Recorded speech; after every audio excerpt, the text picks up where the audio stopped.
வணக்கம்மா. இன்னைக்கு நம்ம வீடியோவில் வித்தியாசமான ஒரு கோவக்காய் மசாலா எப்படி செய்யறதுன்னு பார்க்க போகிறோம். வாங்கம்மா நம்ம வீடியோவில் பார்க்கலாம். பேன் வச்சுக்கோங்கம்மா. வேர்க்கடலை 50 கிராம்மா ஆட் பண்ணிக்கோங்க. கொஞ்ச நேரம் வேர்க்கடலை வந்து கொஞ்சம் வறுக்கலாம்.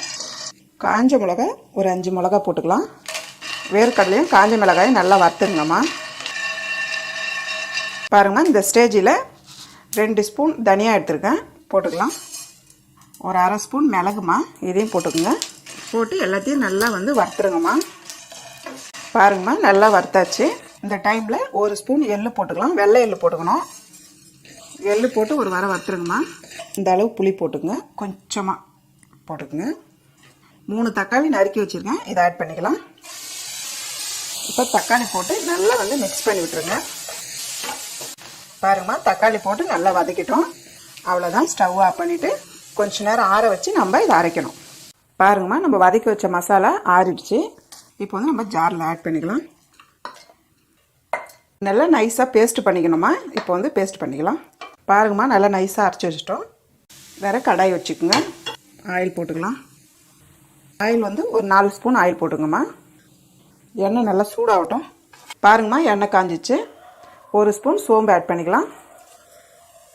சோம்பு லைட்டாக பொரிட்டோமா. பாருங்கம்மா, சோம்பு வந்து செவந்துடுச்சு. இது வந்து 1/4 கிலோ கோவக்காய்மா.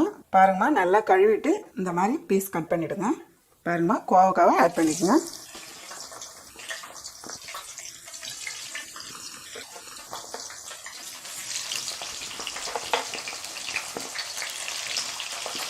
கோவக்காய் போட்டு நல்லா ஒரு எண்ணெயிலே நல்லா வதக்கி எடுத்துருங்கம்மா. பாருங்கம்மா, கோவக்காய் வந்து இந்த அளவுக்கு நல்லா வதக்கிடணும்.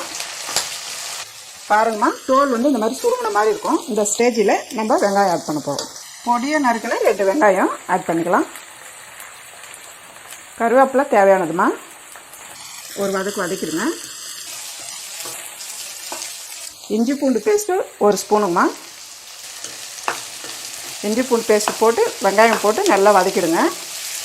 1 ஸ்பூன் மிளகாய் தூள்மா. மிளகாய் தூள் போட்டு நல்லா வதக்கிடுங்க. மசாலா வந்து கோவக்காயில் நல்லா மிக்சிங் ஆகிடணும், அந்த அளவுக்கு நல்லா வதக்கிடணும். அவ்வளோதாம்மா, நல்லா மிக்ஸ் பண்ணி நல்லா வதக்கிட்டோம். இப்போ இந்த டைமில் நம்ம அரைச்சி வச்சுக்கிற மசாலாவை ஆட் பண்ணிக்கலாம்.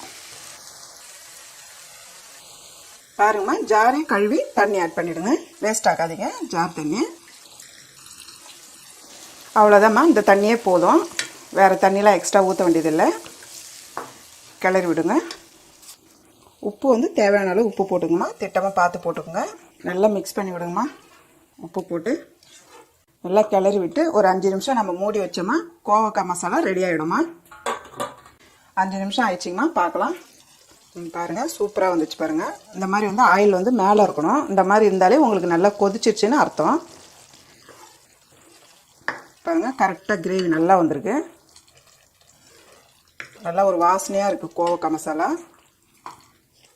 இந்த டிஷ்ஷு வந்து ரைஸுக்கு ரொம்ப சூப்பராக இருக்குமா. அதே மாதிரி இட்லி, தோசை, சப்பாத்திக்கு ரொம்ப நல்லாயிருக்கும். கோவக்காய் பிடிக்காதவங்களுக்கு கூட இந்த மெத்தடில் நீங்கள் செய்து கொடுத்து பாருங்கள், அவங்களுக்கு ரொம்ப பிடிக்கும்.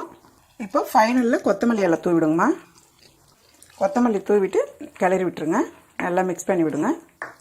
அவ்வளோதாம்மா, ஒரு ஈஸியான கோவக்காய் மசாலா ரெடி ஆயிடுச்சு. நம்ம எப்படி இருக்க டிஸ்பிளேல பார்க்கலாம். நீங்களும் வீட்டில் செஞ்சு பாருங்கள்.